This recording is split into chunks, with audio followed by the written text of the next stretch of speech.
Eu sou a Josiane Dias, professora de redação, e hoje nós vamos falar um pouco sobre argumentação. Clarice Lispector nos diz que a palavra é o seu domínio sobre o mundo. E falar de domínio sobre o mundo mediante a palavra é nada mais do que falar de argumentação, da arte de argumentar, a arte de convencer. Eu convenço mediante verdades, convicções, segundo as quais certamente eu acredito, mas eu convenço, sobretudo, por meio da lógica de raciocínio, por meio da demonstração de um raciocínio. Então, argumentar é, de fato, a arte de convencer mediante um raciocínio. Muitos, porém, consideram, acreditam, inclusive, que se pode convencer mediante a manipulação. Né? Então, muitos argumentam, manipulam, persuadem, melhor dizendo. Né? De fato, argumentar é persuadir, mas persuadir certamente não é argumentar. Porque persuadir faz-se por meio da sedução, por meio, muitas vezes, da manipulação, né? Da coação. Da argumentação, não. Na argumentação, o meu público vai, por meio da demonstração do raciocínio que eu apresento, que eu organizo, que eu exponho, ele vai, portanto, construir a sua lógica. O ato de persuadir, exatamente no manifesto, por exemplo, eu vou persuadir um público jovem. Então, certamente, eu vou utilizar da sedução. Muitas vezes querendo dizer aquilo que esse público quer ouvir. E argumentar necessariamente não é falar o que o público quer ouvir, mas aquilo segundo a lógica do raciocínio ou a verdade dos fatos. E quando se fala da verdade dos fatos, fala-se do concreto e não da manipulação dos fatos.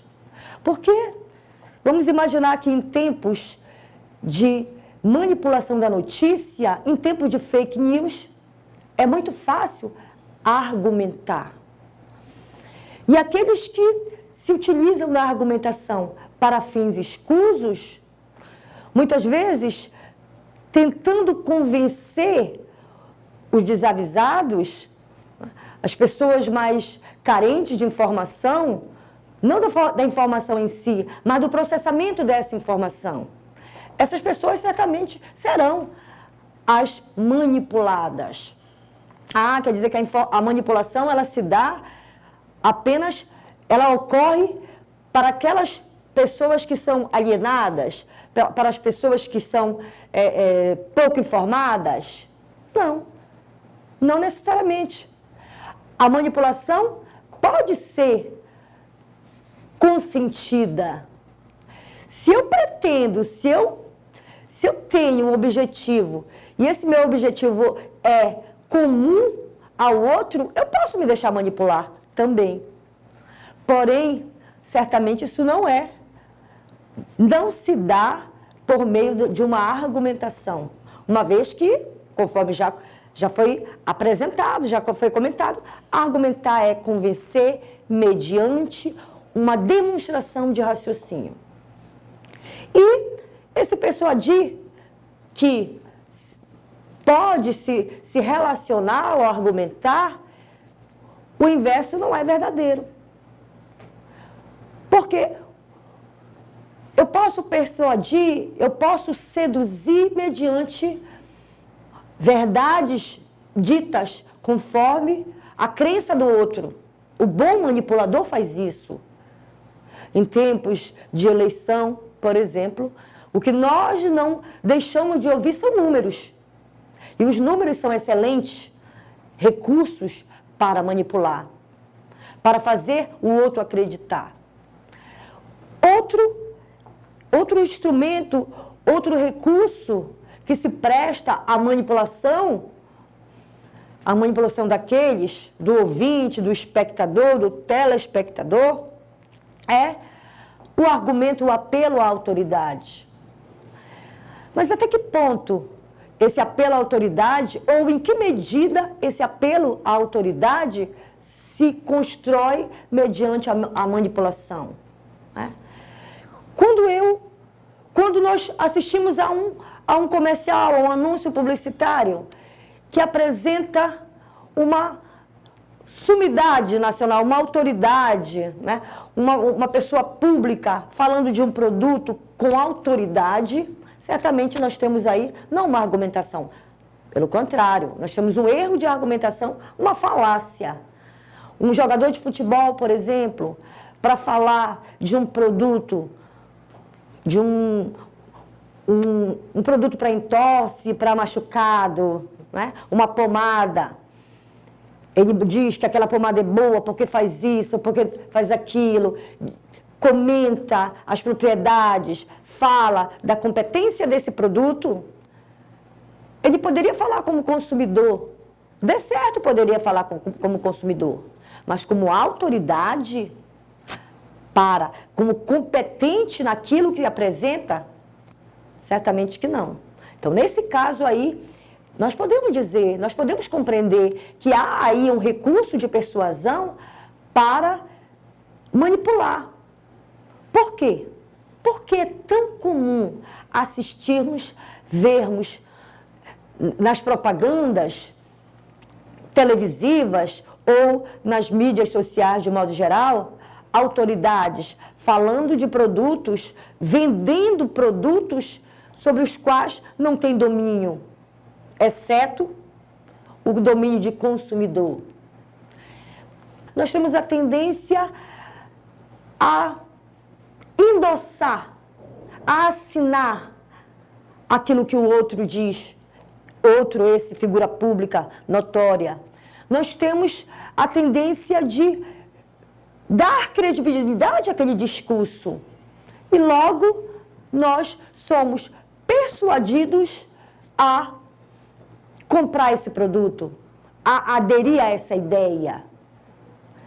Mas certamente esse não é um recurso de argumentação, vamos dizer assim, válido, uma vez que é falácia, e a falácia é um erro de argumentação. Nós podemos dizer que o apelo à autoridade é um recurso de argumentação válido quando esta autoridade, de fato, conhece, tem domínio sobre aquilo que fala. E como tem domínio sobre aquilo que fala? Como tem competência sobre aquilo que fala?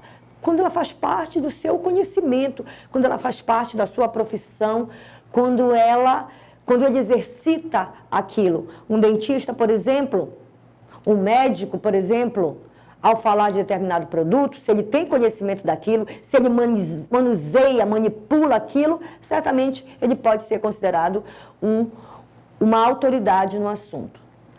Mas as figuras públicas notórias, por conta da sua notoriedade, certamente não são competentes.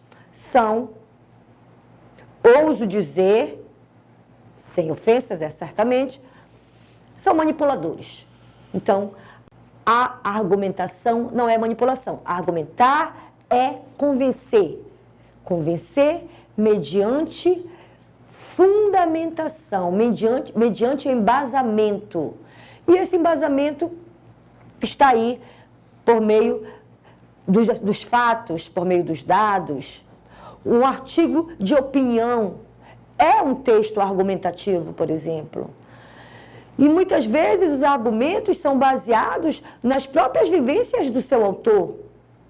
Mas esse autor tem conhecimento, tem leituras e vai, de fato, construir essa argumentação mediante também suas convicções. Né? Não apenas são conjecturas, deduções, mas ela é formada, essa argumentação de um artigo de opinião, mediante leituras que foram construídas.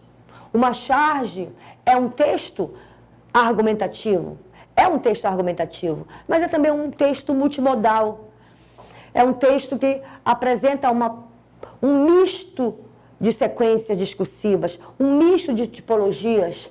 Ela predomina no meio da argumentação, porque ela visa uma crítica, ela visa um questionamento, ela visa uma questão de ordem nacional, uma questão relevante no cenário nacional, por exemplo.